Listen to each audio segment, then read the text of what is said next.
Christmas? And excited? Me too. Me too. I hope to get some presents and things like that. In the gospel today, we see that we get the definition of a word Emmanuel. Does anybody remember what Emmanuel was? What was it? What did Emmanuel mean? Do you remember? God is with us. That's what Emmanuel means. So Jesus' name, Emmanuel, means God is with us. There was a story that I heard a few years ago about a little boy, and he was afraid of the dark. And we see Joseph was dreaming, and he was afraid to marry Mary, to be with Mary and stuff too. Has anyone been afraid of the dark or afraid? Are you afraid of things? Yeah, sometimes I get afraid too. But this little boy was afraid of the dark, and he called out to his mom and dad. He says, "Mom, Dad, I'm afraid." You know, he was in a room all by himself, and it was a little bit dark. And he said, "Don't be afraid. God is with you." So a few minutes went by, and he said, "Mom, Dad, I'm afraid. Come quickly." And they said, "Don't be afraid. You know, God is with you. You're safe. We're here, and God is always with you." And he said, "I know God is with me always, but I want God with skin on it." Right? That's Emmanuel. That's God with us. He wanted somebody to be with him, to be able to touch him and hold him and teach him about stuff, so he wasn't afraid. So Emmanuel, God with us, is God with skin on it. Because before Jesus was a baby in Mary's tummy, he was God in heaven. So he's God and man. So he's both. And he was God with skin on it. And that's what Jesus did, what that little boy wanted, is to send God with skin on it. And it's hard to understand, but that's a good way. It's God with us. It's God. Emmanuel is God with us. He's walking among us. He's somebody we can see and touch and feel. So we see that in the gospel today.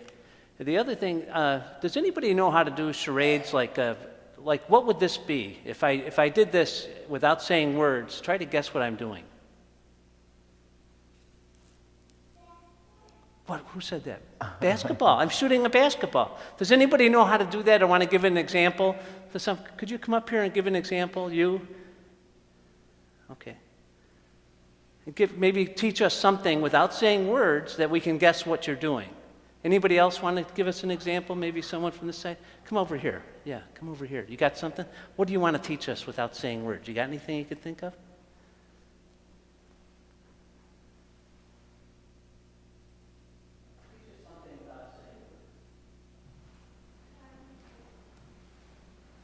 What?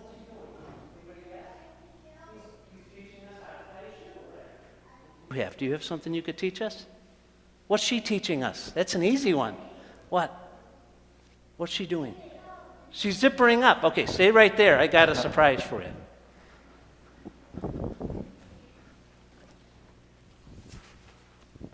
I didn't want these guys making noise in front of everybody, but I brought my doves in.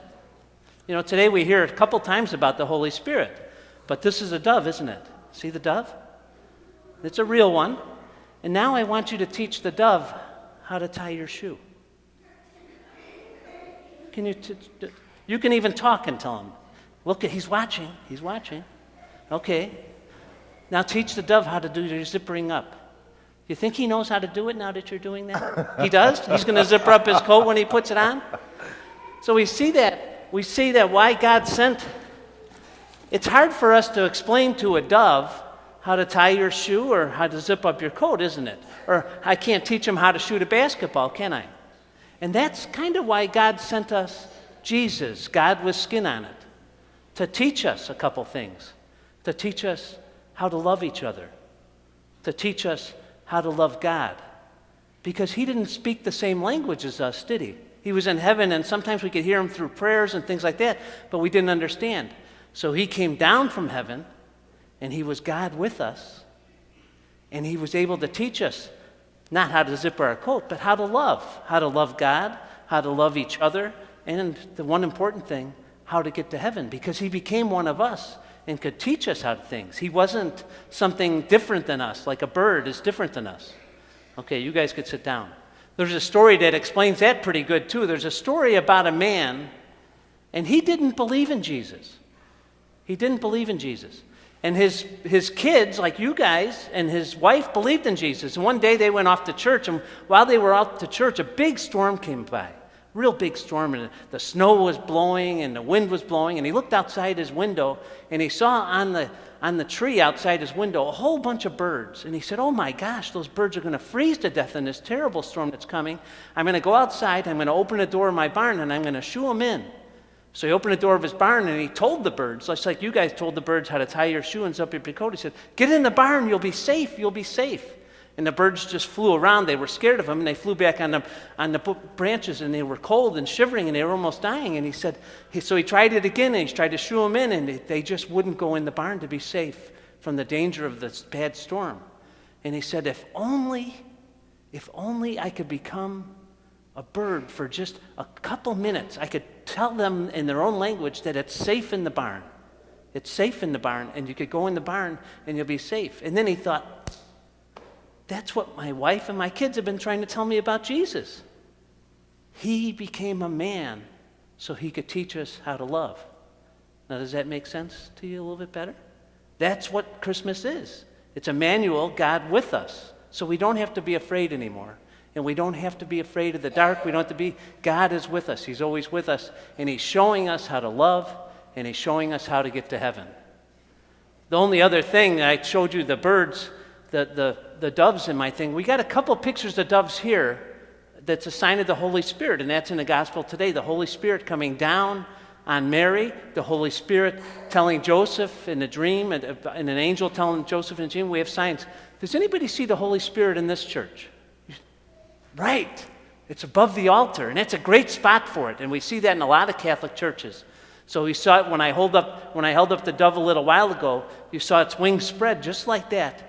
And that represents when Father puts his hands over the gifts in a little while, the Holy Spirit of God coming down upon the gifts and turning that bread and wine into the body and blood of Christ. And there's one more picture of the Holy Spirit in this church. Anybody know where it is? Where is it? Back there in the green jacket. Where is it? Where is it? There's one over there maybe. How about the one above Mary? Mary's with the angel Gabriel, and that's when angel Gabriel was telling Mary about the Holy Spirit will come upon you. And look at the ray from the dove shining on Mary. And that's when she is getting baby Jesus inside her body to become a man. That's what Mary said, yes, let this be done to me according to your word. And the Holy Spirit's coming down with power onto Mary and giving her that baby.